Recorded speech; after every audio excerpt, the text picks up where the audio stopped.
ഒരു അധ്യാപകൻ 4 പെൺകുട്ടികളെ വിളിച്ചിട്ട് നിങ്ങൾക്ക് ഏറ്റവും മനോഹരമായി തോന്നുന്ന ഒരു കാര്യം കൊണ്ടുവരണം എന്ന് പറഞ്ഞു. കുറച്ചു നേരം കഴിഞ്ഞപ്പോൾ കുട്ടികൾ തിരികെ വന്നു. അതിലൊരാളുടെ കയ്യിൽ മനോഹരമായ ഒരു പൂവുണ്ടായിരുന്നു. രണ്ടാമത്തെ ആളുടെ കയ്യിൽ ഒരു സൗന്ദര്യമുള്ള പൂമ്പാറ്റയുണ്ടായിരുന്നു. മൂന്നാമത്തെ കുട്ടിയുടെ കയ്യിൽ ഒരു വളരെ മനോഹരമായ കുഞ്ഞിക്കിളിയുണ്ടായിരുന്നു. എന്നാൽ 4-മത്തെ കുട്ടിയുടെ കയ്യിൽ ഒന്നുമില്ലായിരുന്നു. എന്താ കുട്ടി, നീ മാത്രം യാതൊന്നും കൊണ്ടുവരാത്തത്? അധ്യാപകൻ ചോദിച്ചു.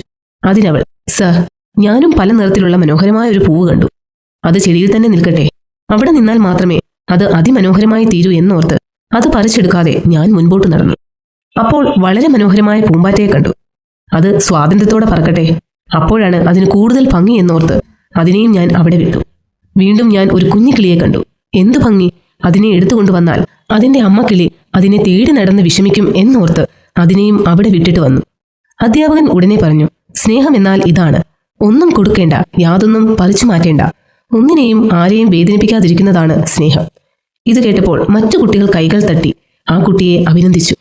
നാം ഈ ലോകത്തിന് എന്തെങ്കിലും കൊടുക്കണമെന്ന് ചിന്തിച്ചാൽ സ്നേഹം പകർന്നു കൊടുക്കാമല്ലോ. കാരണം എല്ലാവർക്കും ഏറ്റവും ആവശ്യം ഈ സ്നേഹം മാത്രമാണ്. അതുപോലെ ഈ ലോകത്തിൽ എങ്ങും ലഭിക്കാതെ തേടിക്കൊണ്ടിരിക്കുന്നതും ഈ സ്നേഹമാണ്.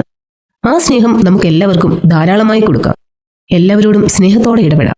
മറ്റുള്ളവരുടെ മനസ്സിനെ മുറിപ്പെടുത്താതെ സൗമ്യമായി സംസാരിക്കാം.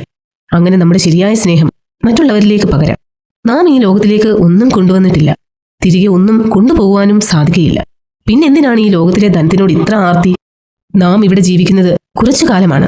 ആ സമയം നാം മറ്റുള്ളവരെ സ്നേഹിച്ചും സ്നേഹം നമ്മുടെ പ്രവൃത്തികളിൽ കാണിച്ചും മറ്റുള്ളവരെ സന്തോഷിപ്പിക്കാം. അങ്ങനെ നാമും സന്തോഷമായിരിക്കും. ദൈവത്തെ സ്നേഹിക്കുന്നവൻ മനുഷ്യനെയും സ്നേഹിക്കും.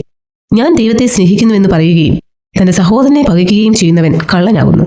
താൻ കണ്ടിട്ടുള്ള സഹോദരനെ സ്നേഹിക്കാത്തവന് കണ്ടിട്ടില്ലാത്ത ദൈവത്തെ സ്നേഹിപ്പാൻ കഴിയുന്നതല്ല.